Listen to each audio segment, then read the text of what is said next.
Imagine you are standing in line at a coffee shop. You're looking at your phone, slightly annoyed that your oat milk latte now costs $650. You tap your card, the transaction processes, and you move on. Now, imagine the person standing behind you isn't buying a coffee. They are the CEO of a major global airline, and they are here to buy 30 Boeing 777X aircraft. The sticker price for just one of those planes is roughly $442 million. If they buy all 30 at that price, the bill comes to $13.2 billion. That is more money than the entire annual economic output of the Bahamas. But here's the strange part. If you looked at that airline's bank account, they probably don't have $13 billion sitting around in cash. In fact, that airline might have spent the last 3 years reporting massive losses. This is the central paradox of the aviation world. Airlines are notoriously low-margin businesses that frequently flirt with bankruptcy, yet they fly the most expensive pieces of machinery ever built by man. They are essentially broke people driving Ferraris, except the Ferraris cost $500 million and they have 1,000 of them. The way they pull this off is the greatest magic trick in the history of modern finance. The first thing you have to understand is that the prices you see on the news are a total fiction. When Boeing or Airbus releases their list prices, it is essentially a marketing exercise. Nobody pays list price. If you are a major carrier like United or Emirates, and you walk into a boardroom to order 100 jets, you aren't looking for a small discount. You are looking for 40 to 60% off the top. Behind closed doors, that $442 million jet is often sold for closer to $200 million. It's like a furniture store that has been having a 90% off everything must go sale for 20 consecutive years.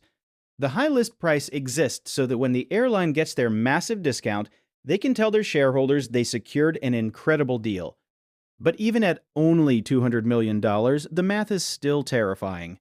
To pay that off using $50 economy tickets, you'd have to fly that plane for decades without ever paying for fuel or pilots.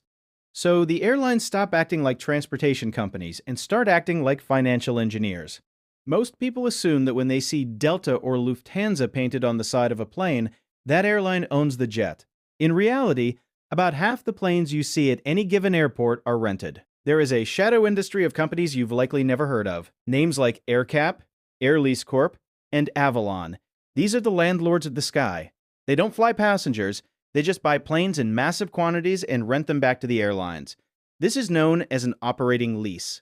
An airline might pay $1 million a month to rent a wide-body jet. This is the ultimate cheat code because it keeps the massive debt off the airline's balance sheet.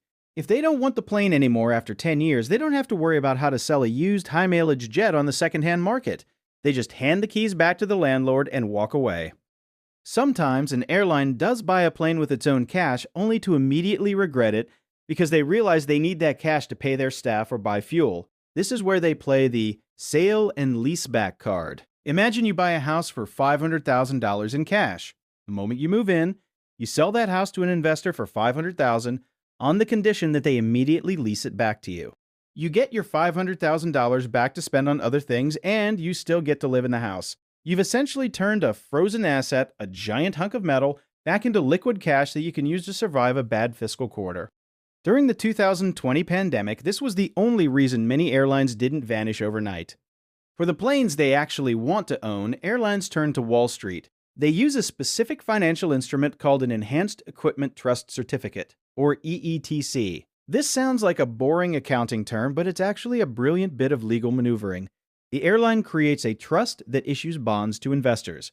The investors provide the cash, the trust buys the plane, and the airline makes payments that look a lot like a mortgage. The enhanced part is what makes it work. In the United States, there is a specific law called Section 111. It says that if an airline goes bankrupt, the people who funded the EET can repossess the planes almost immediately. Because a plane is a mobile asset, you can literally fly it away to a new owner in a matter of hours. Investors consider these loans very safe. This allows even struggling airlines to borrow money at interest rates that would be reserved for much more stable companies. Finally, there is the matter of national pride. Boeing is the largest exporter in the United States. Airbus is the crown jewel of European manufacturing. If these companies stop selling planes, tens of thousands of high-tech jobs disappear, and politicians lose their seats. Because of this, governments act as the world's most powerful co-signers. Through export credit agencies like the Exim Bank in the US, the government will often guarantee loans for foreign airlines to buy domestic planes. If a small airline in a developing nation wants to buy 10 Boeings, the US government might tell the bank, go ahead and lend them the money. If they don't pay you back, we will. When you step onto a flight today, you aren't just stepping into a feat of aerospace engineering. You are stepping into a complex web of Irish leasing giants, Wall Street bondholders, and government-backed guarantees. Airlines are essentially massive hedge funds that happen to operate a flying bus service on the side. They have mastered the art of acquiring some of the most expensive objects on Earth without actually having the money to buy them. So the next time you're sitting in 32B, staring out at the engine and wondering how your $40 ticket could possibly be profitable, remember, it isn't. The airline is just hoping that your $40 covers the next few minutes of interest on a loan that is being shuffled between 3 different continents as you speak.